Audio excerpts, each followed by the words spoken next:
Hello, everybody. Thank you so much, and welcome back to the lift with Sheila Robinson-Kiss. Your Auntie Sheila is in the house as always, and I've got your back. Listen, for those of you who are new to the channel, if you end up enjoying this content, please don't forget to hit like and subscribe. And I always love to hear your comments on the video, the topic of the day. I cannot wait to dive in to this topic. Access, affection denied. Access and affection denied inside the mind of a withholding, the withholding personality.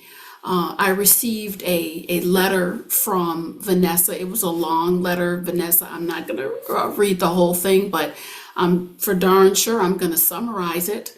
Vanessa is dealing with a person, been in this relationship for a nice chunk of time, and the lament is, where is my affection? Where are my compliments? This person, they're withholding more than they're giving. So again, Vanessa, thank you for being a wonderful and loyal supporter and subscriber. I so appreciate you and each and every one of you.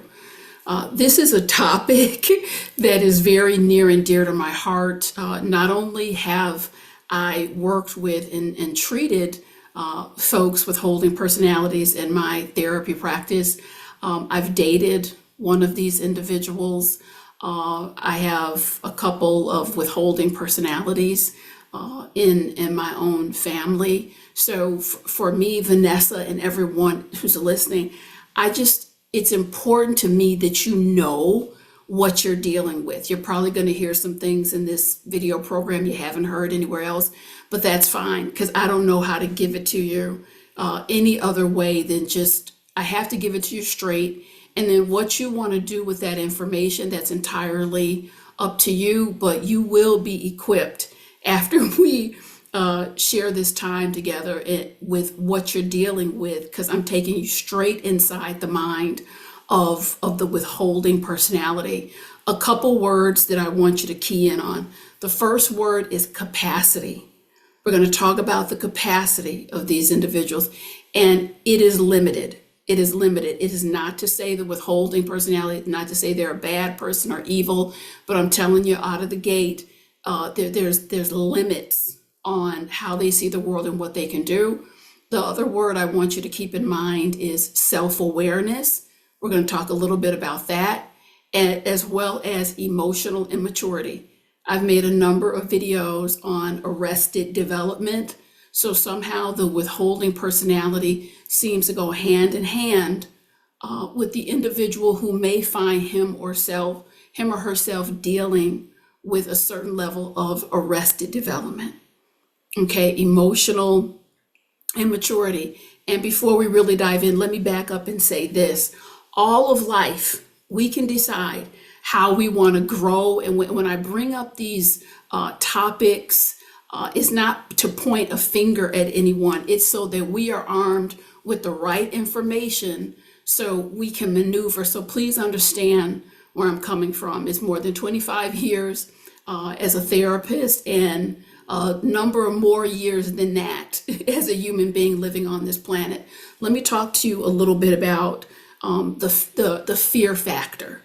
The fear factor that individuals who withhold, generally there's a fear factor involved too. Well, Sheila, what is the fear base? We're talking about a core fear of being vulnerable. I have had withholding personalities say to me, Sheila, that level of engagement and sharing and being open, it makes me feel exposed and vulnerable. Whereas you may, a person who's sat with themselves, self-aware, comfortable in your own skin, that may be hard for you to understand because you feel the total opposite. When I tell you all, this is making these messages for you, sharing, it's one of the best parts of my life. When I say I appreciate you, when I tell my daughter, I love you, friends, old friends, people I'm getting to know, I value you. I really enjoy our time. How that feels to me is human bonding, human connection. I may not get it returned every time, but also through sitting and developing the self and emotional maturity, I understand the disappointment, being crushed in relationships, rejection is a part of it. So the vulnerability, I don't feel like I need to hang on to some sense of pseudo power or control for dear life. What is the worst that can happen? Someone walks away, someone doesn't return the affections or the compliment. Okay, then what do? I may feel a certain way. I grab a handful of grapes, go for a walk, it's done. That comes through learning. I didn't start out that way. Just watch the channel. There's 800 videos here. And probably you didn't start out that way too, but we grow and we gain the information, insight, and experience to handle vulnerability, to handle, you know what, I'm a human being. I'm going to share with you, you share with me. It does not feel that way to an individual who withholds. What are they holding? What are they holding from you? They're withholding. They have something. They're withholding the vulnerability, the affection, the compliment, because that is the emotional security blanket. And the view is if I give you a little of this blanket, oh, no. I have to stay cocooned and warm and in control. So I want you to get into that mindset because a lot of people reach out, Sheila, I'm dealing with a withholder here. And you start blaming you. It really has nothing to do with you. You're caught up in it, but the root cause, root issue is their issue. Let's talk a little bit about the control and power dynamics. If it feels like the person is that you may have in mind or be dealing with, Sheila, it feels like they just want to control, where you're on to something there. Because for them, it feels like I'm holding that blanket or I'm holding that power. I have something you want. I know you want it. Vanessa, you deserve to have the compliments. You deserve to have the affection. You're dealing with a withholder. So I'm going to hold that over you because I know you want it. So that gives me control. You want the 2 chocolate chip cookies. They're not in the cookie jar. I have them. So you have to keep turning to me. It will put me in a power position. So is it healthy? It's not healthy. Is it not right? No, it's not a fair and balanced dynamic. But when we're talking about going into the mind of a withholder, and I want you to know exactly what you're feeling, please, as of today, don't talk yourself out of it because what you're feeling is valid and legitimate. That's where the power play comes in. I want you to be careful on the power play because if you fall into that, what you're going to be the rabbit trying to catch the carrot, the rabbit going after the golden carrot. When really what you're doing is you're participating in a psychological game that's not to your benefit. It really does give this individual a false sense of control and it keeps you chasing. And what happens, I've been in this position. That's why I can speak with such authority about it. I've been in a position where you get a little tiny, teeny tiny piece of the carrot. You don't even get the whole carrot stick. I've been running, at least you can give me the whole carrot stick to satisfy me. They give you a little teeny tiny piece of the carrot and you're like, whoa, 5-course meal because you've been running so long after the validation. So I want you to know you deserve it. You always did. You're dealing with someone with a low level of capacity. And I want to talk about emotional immaturity, just an underdeveloped sense of maturity, which goes hand in hand with self-worth. And again, I've sat with people over the years in my practice when the rare times these individuals will make themselves vulnerable, folks have admitted to me, opened up, I do not feel worthy within myself. And Sheila, I will give the compliment and they deserve the compliment. But then I'm looking at myself, I don't even feel that way about myself. So the compliment in and of itself makes me feel less than. It makes me feel less of a person, less successful, less attractive. So we all everything I'm saying, it goes into it's all full circle. So you're dealing with fear, vulnerability, control, which feeds into the issues of self-worth.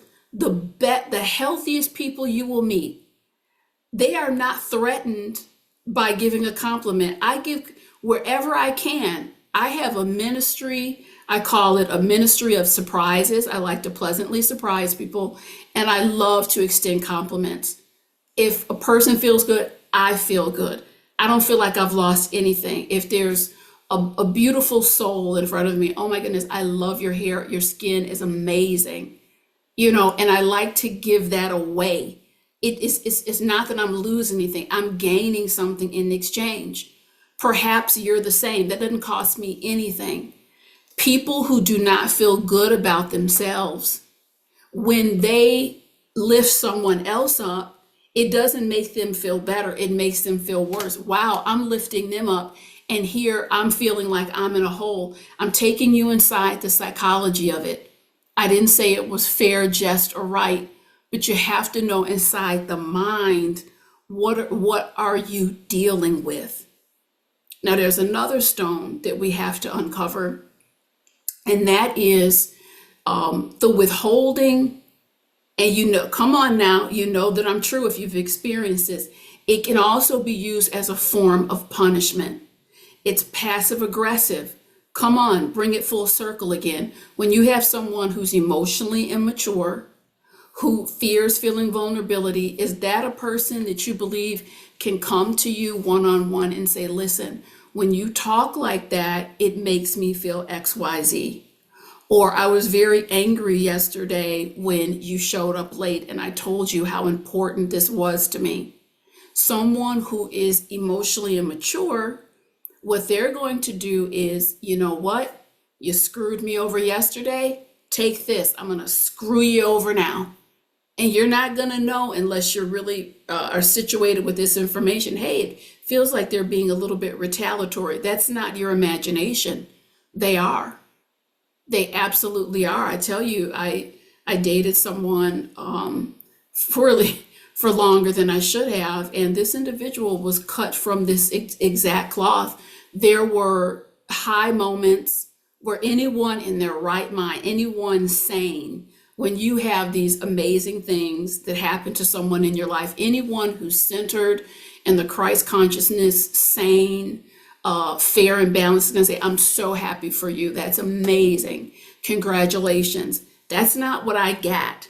This was a withholding person. It was, wow, your success reminds me of what I'm not doing. So you get a lot of that passive aggressive. A couple more elements I want to share with you. Many withholding personalities, it's an over-reliance on logic, independence. I don't want to feel vulnerable, that warm and fuzzy stuff. Again, people who are self-aware and have any knowledge whatsoever of human behavior, we thrive. Most of us, I'll say 99.9%, are thriving on positive reinforcement, validation. So again, the thinking is skewed. I have to tell you like it is. There's no other I can't say it a sweeter way. Their thinking is skewed. And this is something I want you to really hold on to. A number of withholding personalities, the literature will back me up on this. They are dealing with unresolved trauma, didn't get the attention they needed growing up. A lot of these individuals were abused. There are whole chunks of trauma that they have not dealt with. And so being vulnerable, sharing affection, and it's not just compliments. I have seen withholding personalities, it's not even as though they're trying to be cruel. It is a challenge for them to share compliments, to share affection, to hold intimate, sacred space with people. I have witnessed it over and over again. That's because of the trauma. And trauma is not just something that happens and you move out of it. People can experience trauma as full-bodied trauma experience. They are holding it in their cells. Oftentimes, touch can really be an issue. Calming down, being close, vulnerable, having those moments because they're holding the trauma in their body, in their mind, in their spirit. And now let me say a few words. If you are the withholding individual listening to this, it's time to get yourself some support because no way in the world your relationships aren't going to be impacted and impaired. It's just important for you to recognize it, own it, and say, you know what, it's time for me to raise my hand and get some help here.